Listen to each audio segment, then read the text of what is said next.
do the introduction and then Angelique, I'll hand over to you. So welcome to today's webinar.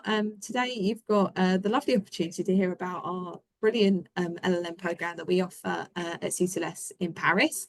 My name is Charlotte Burton. I'm the marketing manager here at the School of Law, and my job is to provide you with lots of opportunities to find out more about our programs, but also have opportunities to meet members of our staff like I've got here today, and students, and answer any questions that you might have. So please use this time with us to ask questions, and we're here for you. We'll have some time at the end for Q&A. What I tend to do in webinars is if there's anything very specific, then I might answer that directly to you in the Q&A function that we have. But if there's anything that's quite broad for everyone that might benefit from hearing the answer, I will save that until the end. So please don't worry if you've asked a question and I haven't answered it straight away. It might just be that I'm saving it for the Q&A at the end. If there's anything that we don't know the answer to, we'll of course try and get the answer for you as out of this webinar. So I will always pass my email address on, and if I can find the answer for you, we'll do the best we can.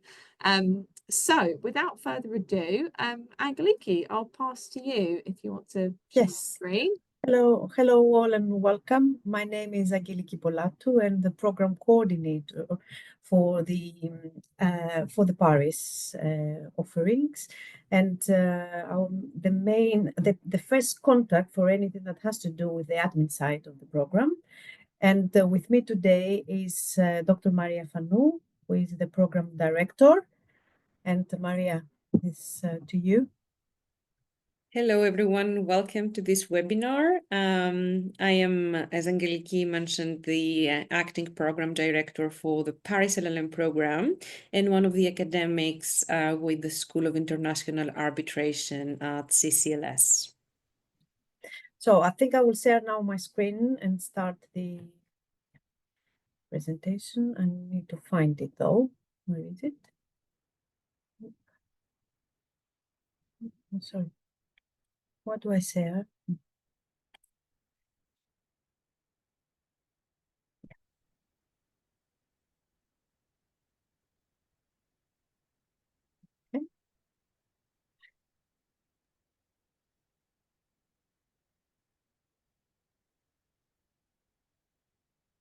Okay, can you see all the? Yeah, yes, we can. Just full screen it, Angelique. Yeah. Perfect. So you can see us all. Yes, here we are again on photos as well as a part of Signals Live here. And I would start a bit today. I know that you are all for the Paris program, you're interested in the Paris program, but I would like to give you a background, a bit of what is the School of Law at QMUL and who we are actually. So, and particularly the Center of Commercial Law Studies. The Center of Commercial Law Studies that Paris program is part of is created in 1998 by Sir Roy Good. It was a kind of response to the need to create a commercial law hub in reality of research and teaching. It's one of the best law schools worldwide, on 32nd from QS Worldwide University Guide last year. We are part of Russell Group University, which means that we are the leading UK universities, top 20 most international universities worldwide. And it's as in Paris and London that we have a very diverse body of students and staff. And we have the pride to actually to be one of the largest LLM programs in the UK and Europe, if it's not the largest, one of the largest, offering more than 23 specialisms currently of LLM program, postgraduate law programs. Students from over 80 countries, from anywhere that you can imagine. We have a large group of students with international, very active international research and very diverse, as I said, academic community, and established transnational education program. Not only Paris is one of the examples. We have programs with Singapore, have programs now, consortium Erasmus Mundus program with partners from 6 more partners from Europe, and many other executive education with East Asia arrangement programs that we organize all over the world. So go now to Paris, go back local. to Paris and talk a bit about the location in Paris. It's very exciting. I don't know how many of you have been in Paris. It's very central. We're located, we use the premises of University of London Institute in Paris. It's again one very well established education institution in Paris, part of University of London. We are in the 7th arrondissement, which is a very, sorry for my accent, my French accent, not excellent, but it's a walking distance to the Eiffel Tower, Museum d'Orsay, Musée Rodin, Hotel d'Invalides, and the closest metro station is the Metro Invalides, which means that we are very central in walking distance for the most known sites in Paris. So you can see the map here, very close to Seine, an amazing walk across the Seine from ULIP, from university. So now I will get into the programs the offering that we have in Paris. The first one is the LLM in Paris. We call it single. It's not that. It's just the LLM in Paris. We offer it as a 1 year full-time or 2 years part-time program. And although the general, let's say, name of the program is a National Business and Commercial Law, we have specific specialism under this area of law, which is banking and finance, comparative international dispute resolution, international property, and technology, media, and telecommunication. So you have the option either to take the general international business and commercial law or to specialize in any of these areas if you wish. It's, of course, taught and assessed in entirely in English, although it's a very good idea to start learning French for your own benefit. And it's taught in intensive block teaching, which is the main difference, for example, as well, with the London program. So we complete the teaching in blocks of 4 or 5 days across a different, throughout the month, or from one month to another. So, and it's, of course, it's in person.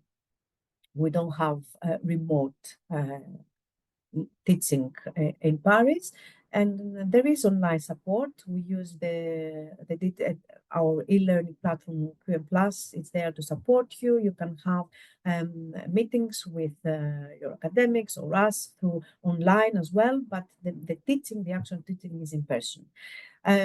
For those under this Paris program, we have a special arrangement with the Paris Bar School.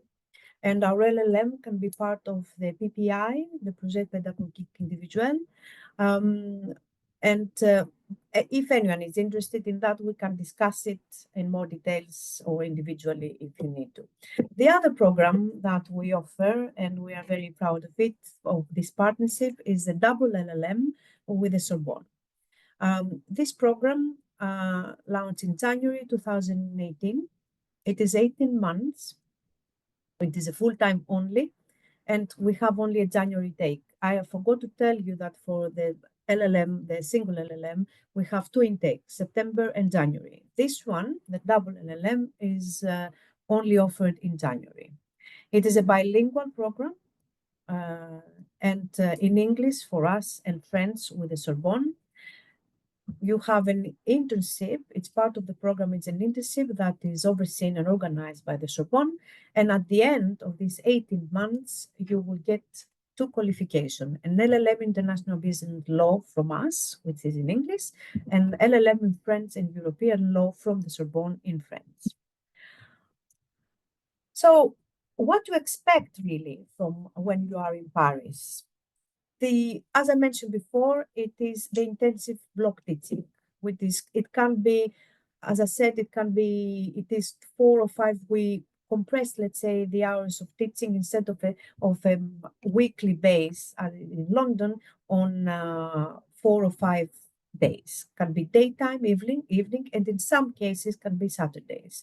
So you can have, for example, 2 days at the beginning of February, I give an example, and then you can have 2 more days for the same module at the end of February or the beginning of March.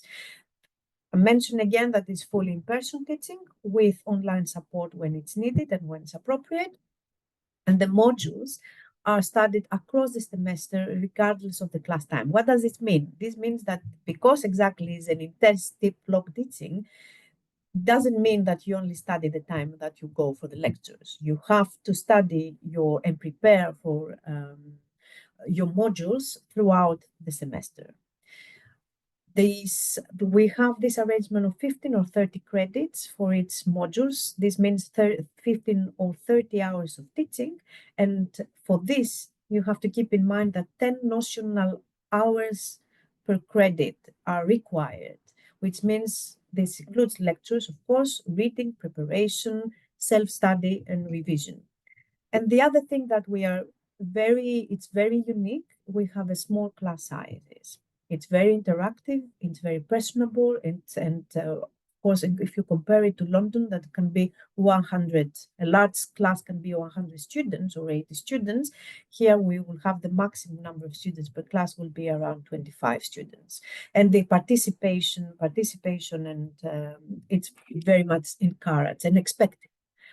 The other thing, and it's not, we are flying, the program is flying faculty, as we call it. So which means that the same academics that teach in London, they go to Paris, they travel to Paris to teach in the program. Similar with the admin staff. So many of us will be there to support you, and we're coming from London for anything that maybe it's needed.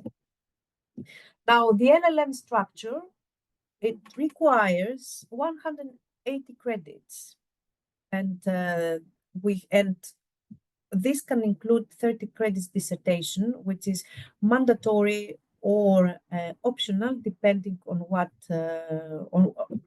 what exactly you choose in terms of your specialty or not, if you specialize or not. The taught modules, as I mentioned, they are 30 or 15 credits, 30 hours of teaching or 15 hours of teaching. From this 180 credits, you have to take 90 credits from the taught modules, as we say, from your specialty if you need to specialize, plus 30 credits dissertation. And then you have the option of 60 more credits that is free, and you can choose from all the other modules, from all the other specialties. If you don't specialize, and you take the international business and commercial law route, then you don't need to do dissertation. There are some differences in the structure of the double LLM and the Paris Bar program, if you want to follow that, but I won't get into these details now. This is not the scope of this webinar, but you can ask us and we can discuss it later if you want. Now, I know now this is not the time there are a lot of information about the structure and all this, but we're not expected to get into much detail, and we don't want to tire you out. So all this and whatever we said and even more of that will be explained during the induction. The induction period is a week before the start of teaching in Paris. And of course, you can get all the information, the practical information, the joining instructions beforehand. During that week, you will have members of staff, academic and other professional service members of staff to be there for you, to explain, ULIP colleagues as well, to welcome you, to introduce themselves, and of course to support you with any aspect of the program. There will be presentations for the program, for the specialties, the modules that we offer, and then you will have the opportunity to choose the right pathway for you. All module descriptions, timetable will be sent to you beforehand, so we expect you to be prepared or to have an idea of what you want to do, so we'll be able to support you. And of course, there will be sessions for libraries, IT, careers, etc., and extracurricular opportunities. Another part of the program that I'm going to mention here, which is not mandatory, or it can be mandatory depending on your offer, it is what we call in Censural English program, the critical thinking and writing in law. That it is highly recommended it's offered for free, for no extra charge for all the students. And it's highly recommended. What it helps you, it helps you to enhance your academic English for law, the legal research and critical thinking skills. So to prepare you, in other words, for your exams, your assignments, and for you that you're gonna do a dissertation for your dissertation, as well as you have the opportunity to practice or a presentation and negotiation skills. As I said, it's mandatory in some cases, but for the majority of you, it's offered as an option, and it's highly recommended to take. It's not credit bearing, and there is no additional cost. Now, in part, when you have access to major law libraries, as student at CCLS, at Queen Mary, you have access to major libraries worldwide. And of course, in Paris, you have ULIP library, that is a small library, but is available to you. CUTAS, which I don't know exactly what it stands for in Paris. It's the Bibliothèque Nationale de France. So PostScience as well is one of the libraries that is available to you. And of course, you have access to Queen Mary Library as student at law student at Queen Mary. You have access to the library of the Institute of Advanced Legal Studies, the University of London Library at Senate House, and there is a huge number of digital law resources that can be available to you. It's over 84 databases, so you will have all the materials available to you for your study. Beyond the classroom, and there are several different opportunities that can support and enhance your building your career, your professional profile, support you with your career endeavors, and it's part of what we offer to our students that makes sure that we will be confident enough to go out to this market that is quite competitive and difficult, but with the right set of skills. So one of the programs that we have, one of the schemes that we run in Paris is the mentoring program that is available for you, and you have the opportunity to work with a mentor from which is a specialist. Actually, it's an expert in a specific area of law that can help you with any question that you may have with about your career and the career opportunities in France. We have the Q Legal, that it is it gives you the opportunity. It's like an entrepreneurship support. You give support, actually, a hand-on support and actual support to new businesses in a way. So that is, I won't get into this. It's a very exciting opportunity for all the students, but you have the opportunity with the support of mentors, with support of academics and the leads in the Q Legal program to consult and to advise startups and get the opportunity to give legal advice for entrepreneurship. The other, it's the QM Extras. When you do something like for the mentoring or Q Legal, for example, or you're part of the debate team in that it's a Golden Year. We had an arrangement with the Golden Year to have a debate team. This can be part of your transcripts. So although they're not bearing any credits or you're not getting a mark, but this is part of this can be part of your transcripts, and it's a very good thing to have on your CV as well. Now I'll go back to École de Guerre. We have an arrangement with we had for the last years a debate team that compete against the École de Guerre team in specific topics. And students, and it was we had this event twice per year, one in the first semester, one in the second, that you had the opportunity to go the École de Guerre, to visit the École de Guerre, and to compete between the two, to have the competition between the two teams.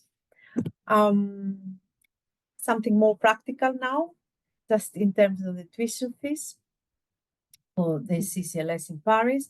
As you can see that the Paris for September 2025 and it's January 2026, the full-time fees is 23,750 euros.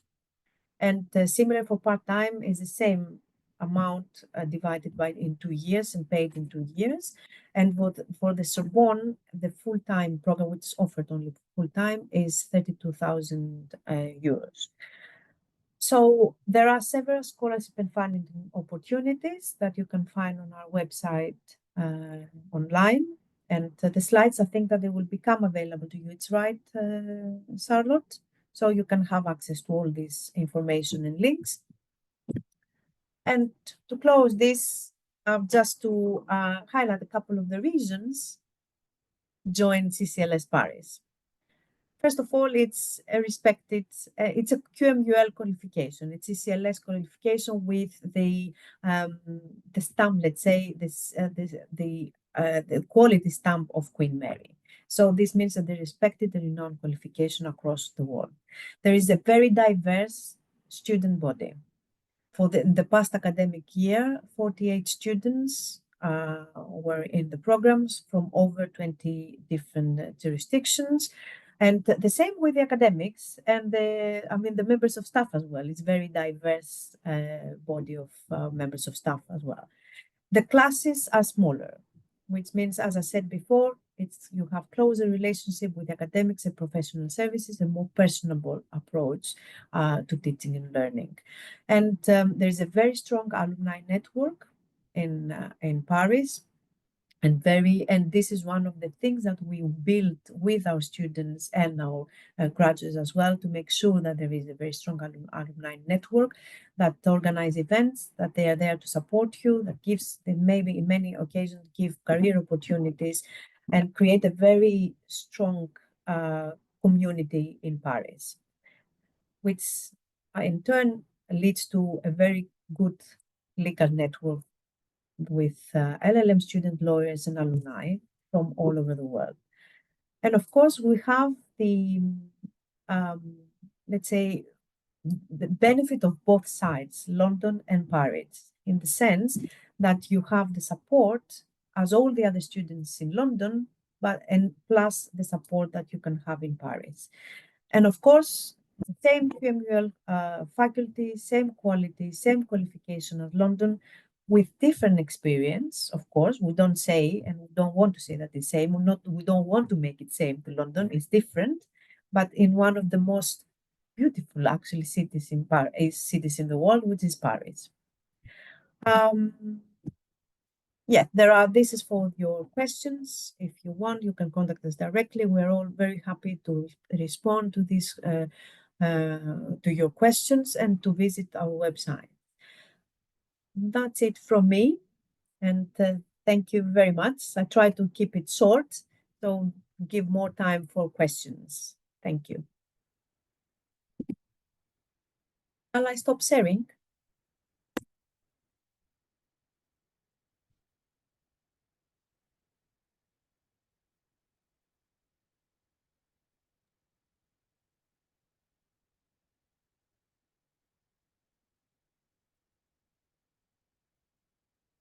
So can you hear me? Yes. Yes. Are there any questions? Or I see one in the Q&A. yeah, okay. So it's there. Yesenia? Yes. Yeah. So you ask if you have already accepted an offer for LLM TMT, right, in London? So I can, the part-time since September 2000. It is very easy process to change to Paris. I mean, you can of course, you can contact admissions directly and ask them to change to Paris. And or you can contact us, CCLS Paris, to contact CCLS Paris to just ask this, and I can help you with that. Before we get further with the questions, Maria, would you like to add something in terms of the program, or from the role of academic director? No, I want to praise your concise presentation, Angeliki. This was wonderful. Only perhaps three points for me. One addition to adding emphasis, like adding footnotes as the academic here. That's what I'm very keen on doing. First of all, I think when you're studying in Paris, you have access to so many resources that I wouldn't necessarily tell my London students, but I think there are even more. And one of them would be Bibliothèque Cujas, which is the one that Angeliki mentioned. And it's actually the name of the street where the bibliothèque is located. And it's named after a French juriste, Jacques Cujas. And it's a lovely place right next to Panthéon and Place du Panthéon in the 5th arrondissement. And it's the second nicest location for me in Paris, with the first being where we are located. All my tourists, I take them there, all my guests too, because I do believe it's the best neighborhood in Paris. Now, on the two more substantive footnotes. One is that intensive teaching is fantastic. I think it's one of the main strengths of the program. We are trying to the extent possible, but it's not always possible to implement that in London, particularly in the third term of the year, and students love it. It requires a certain degree of maturity on your end, as freedom does. You know, you need to be mature enough to handle your liberties and freedom. But if you're able to do that, then it's an unparalleled characteristic of the program. And the third point that I want to emphasize, and Angeliki mentioned that very nicely and at least twice, is the small number of the classes. It's an opportunity for you to meet with each other, but also to meet with the academic staff. For example, I teach in both London and Paris, and in my commercial arbitration class in London, I have 72 students, and in my commercial arbitration skills class in Paris, I have 18. I have a very good memory. So in principle, I do remember all faces, but trust me, in Paris, I remember names, favorite food. So it's way more personable, let's say. And I'll stop here. I want to say, Go sorry, on, Maria, Angeliki. I have to say that, but it's just, I have to say that Maria was one of our first alumna from Paris. And yeah, yes, where she is today, actually. So it's just, so she knows very well being a student in Paris, being an academic in Paris and London. So and I think that she has a very good experience as well. She came back to us. She came back to Paris. I love the Paris program. It's I couldn't emphasize that more. I believe in the way in which the Paris program is structured and in what it offers. That's a great insight. I didn't know that, Maria. So we should use that more often. That's lovely. Okay, brilliant. Thank you, Angeliki. Thanks, Maria, for those additions. I've got a few questions that I think will be beneficial for everyone to hear, really. So a couple on entry requirements, which I can cover very quickly. So the entry requirements for Paris are the same as what we have for London. So you're still required to have the equivalent of a 2-1 in an undergraduate law degree. In terms of a GPA, for those of you that follow that system, that's a minimum of a 2.8 to a 3 out of the 4 overall score that you can get in the GPA. However, for the question regarding your background and having not necessarily a direct law degree, but you have law within your program, I would advise that it's definitely still worth applying, because depending on the level of the law content that you have, the admissions team will review that. And if it's something that they want some more advice from, they would forward that application through to our academic team, so Maria might have a look at your application and see the level of law content that's in there to see if we can still make you an application based on that. So we can't give you a definite answer, but I would advise that it's still worth making an application. To apply for law at Queen Mary, it's not going to cost you anything.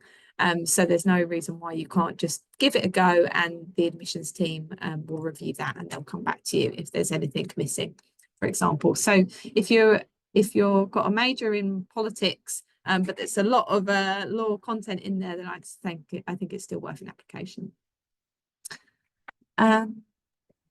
May I add something here? Go on, of course, Angeliki. That's of course there are certain criteria and we follow these criteria, but its application is assessed on individual basis. It's our admissions office that look on this application, and obviously we cannot give you an informed decision while we're discussing like this, but when you apply, which doesn't cost you anything, we will have the full profile of you, and this is important to make a decision. If you don't, in the case that you don't have don't meet the exact requirements, or you don't have a law background, but you can still have other, as Charlotte mentioned, you can have experience or aspects of your previous degree or something that can be considered. So please don't hesitate to apply. Thank you, Angeliki. I think work experience is included there as well. We always look at that as well.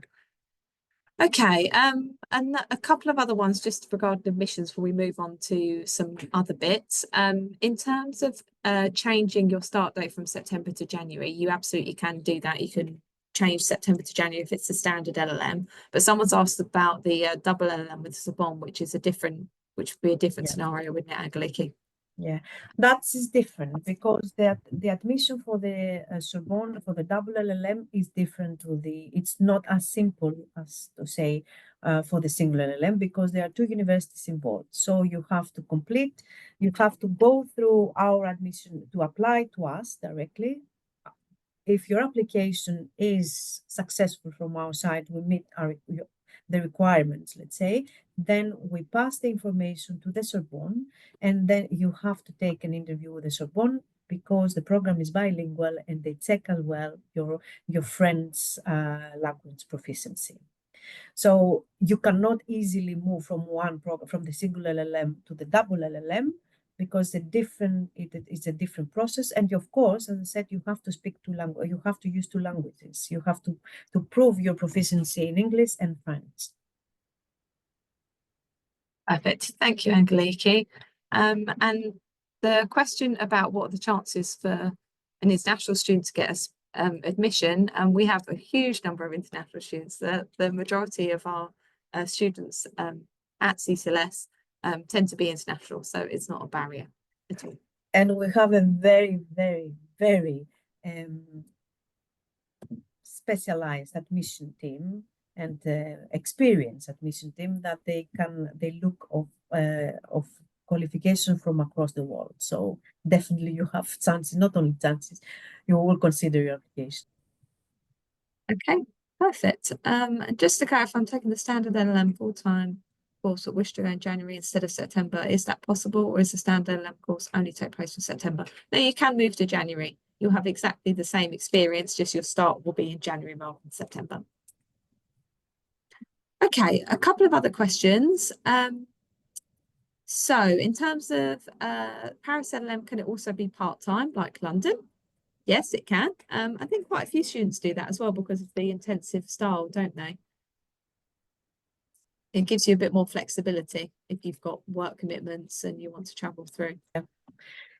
It is what we call a bit like an executive LLM, in the sense that, and we have many in our program at the moment, students that they work full time or they live elsewhere. I mean, we have students that they travel from Milan, for example, and they come for the classes. They are on part-time basis in this specific case, but there are a lot of professionals as well, and that they manage to combine the studies and the work commitments.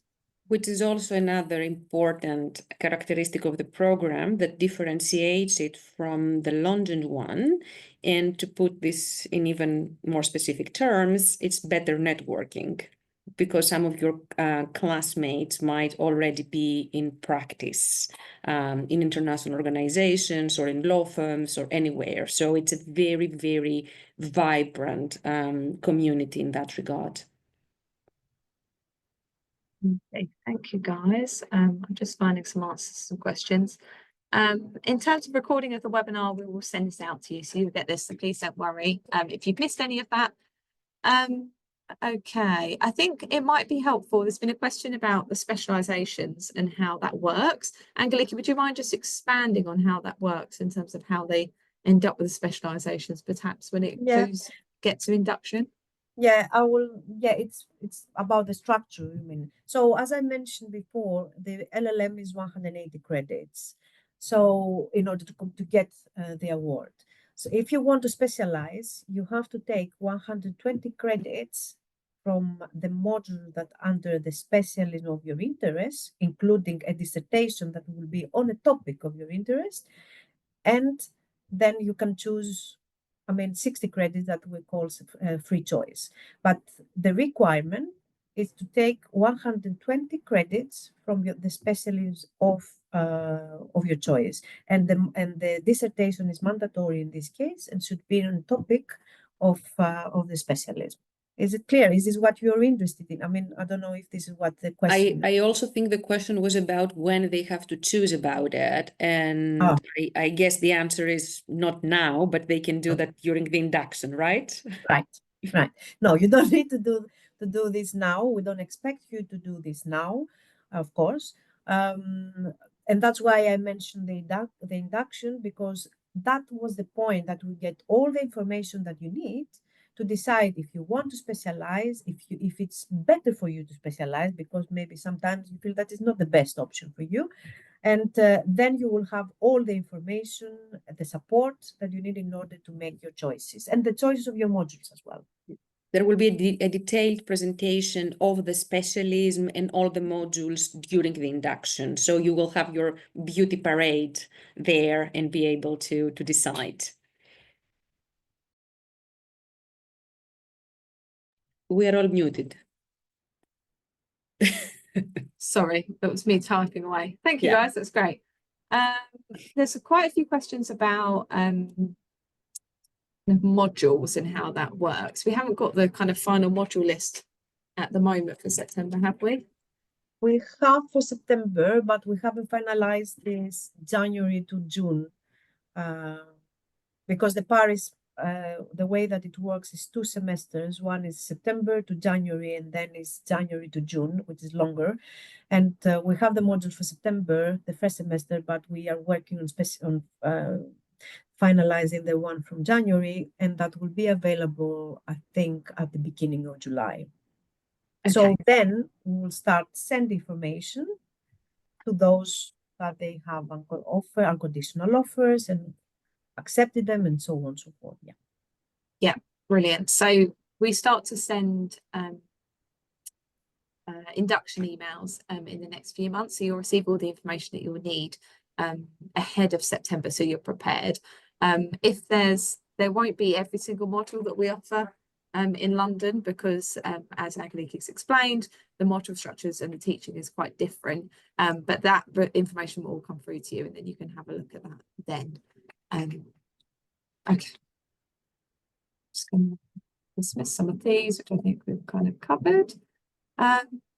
In terms of moving to Paris, we do have some guidance that we supply as part of the induction, don't we, Angeliki? Yeah, we do. It's not, I want to make clear that we don't offer accommodation in Paris. This is something that we provide some information, and but it's not something that we offer in Paris. It's something that you take care of yourself. In terms of, if for those of you that you may need a visa to study in Paris, again, it's something that you arrange with the French authorities, and you go, there is a process. Again, you will get information from our side. We will get a letter when you are accepted an unconditional offer that can support you, that gives information of the program. And and can support you with your application for visa. Perfect, thank you. Okay, so a couple of questions I've noticed about scholarships. So in regards to scholarships, there's not anything, as far as I'm aware, very specific to Paris, is there? No, Aggie's not shaking her head. But there are a few scholarships that you can use that cover London and Paris. So we have a Global Talent Award that is applicable to Paris as well. So I would just have a look at what's available on the website. We have a scholarships database that you can look at on the Queen Mary website, and you can filter through masters and law. And if there's anything there, if they mention that they're available to all programs, that will include Paris as well. So I'll pop that link in the chat for you there.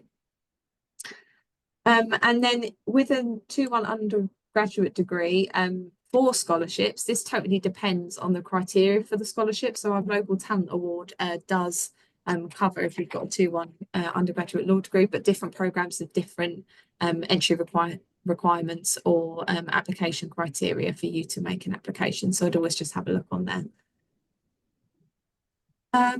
Ksenia's asked about involved in sports, which is very interesting. I don't think I've ever seen anything like this come up before. I was reading this right now, yeah. I don't know, to be completely honest with you. In terms of sports teams, I think that tends to go through our students' union, which as a postgraduate student, you're absolutely open to being part of. Obviously, because you're in Paris, it's a slightly different scenario to if you were based in London, because you would have the regular meetups and training and everything that you might want to get involved in. Whereas there's not so much of that in Paris because the Students' Union is based in London. I would probably recommend getting in touch with the Students' Union to ask them about that. And they've got their whole website that you can find all their contact details, and they're probably the best to advise you on that. May I say something? Of course you can. For first time last year, we set up a CCLS Paris Society that it is part of the Student Union.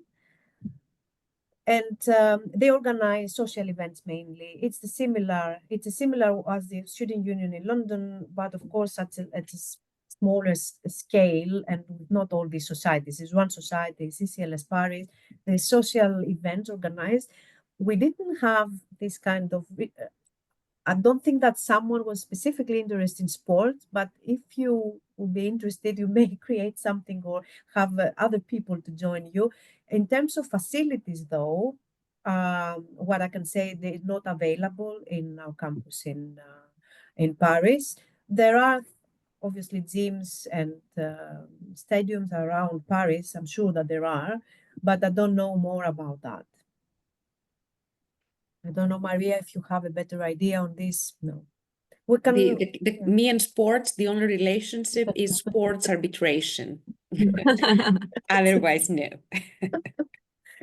Okay. Okay, perfect. I've also just popped in the chat, which might be helpful, is that we have a LinkedIn page for Queen Mary's LLM in Paris, which has got posts. It's run by our student reps. So they post about things that are happening there, so you can get a bit of an insight into the events that they're attending. They've also got some really lovely profiles I've been posting recently of some of the current students. So I would recommend having a look at that as well if you're interested, just get a bit of insight into life at Queen Mary in Paris. Okay, Sam's put, there's a field hockey team open to international students. There we go, some advice from someone else. So thank you, Sam. In terms of access to other library services in Paris. Yeah, they do. Right? Perfect. We have science and BNF. Yeah. Yeah. There are several libraries that you will have access to. Science Po is one of those. Already we mentioned a couple of others, and you will get more information on the library during the induction. You will mention more. We will get more information on the libraries that you have access to through ULIP as well, the University of East of London in Paris. Yeah, and also keep in mind that we have the wonderful resources online. So depending on what you need the library for, if you need to actually consult hard copies, then yes, indeed, you do have access to several Parisian libraries.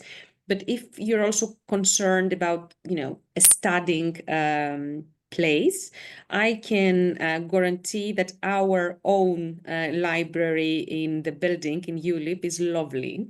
So it's a very quiet and very nice place. I often also go there to get some work done. So you will be very well stocked in that regard. Yeah, and it's very well used by the students as well. I have to Yes, say yes. that there are many of our students in the library who can, it's a place that you can easily find students. Yeah, the light is great. You have a view to the Eiffel Tower, so you can really, it's perfect. It's one of my favorite libraries. Not in terms of resources, because as I said, I'm more on the online side of things these days, but in terms of facilities.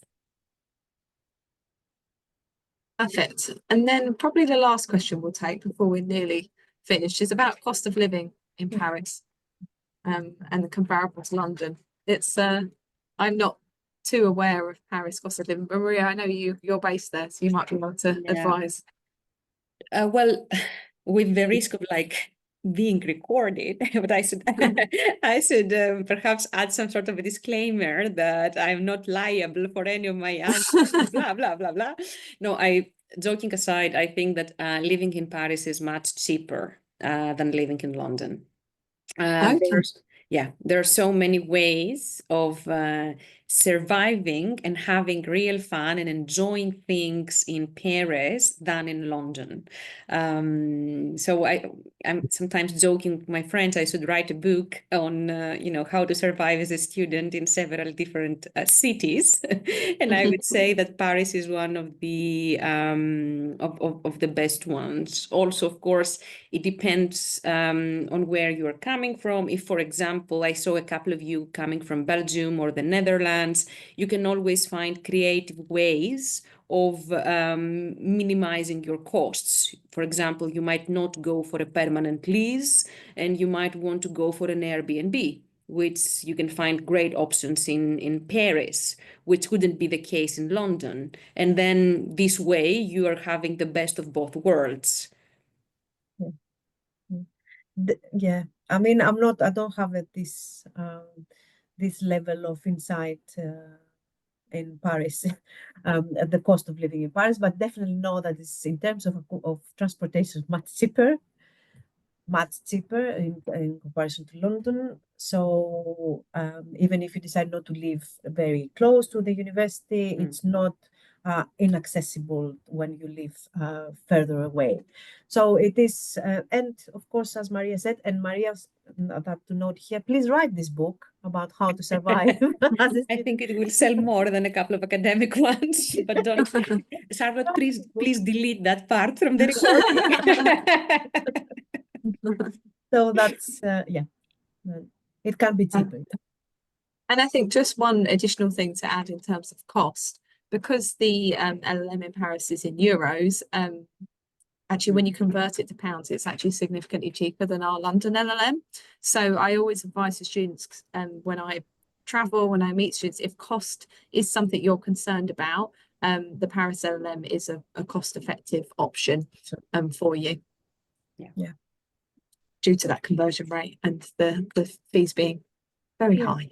And it's a single fee. So it's the com fees for all the students, which is in London is it's totally different. Yeah. So that's always worth considering. If you're considering the two options and cost is an issue, Paris is much more cost effective potentially for you. Okay, right. I'm going to close it off there. Angeliki, Maria, thank you very much for your time today in hosting this webinar. Thank you everyone for joining us. As I said, the webinar has been recorded, so we will send this out to you within the next few days.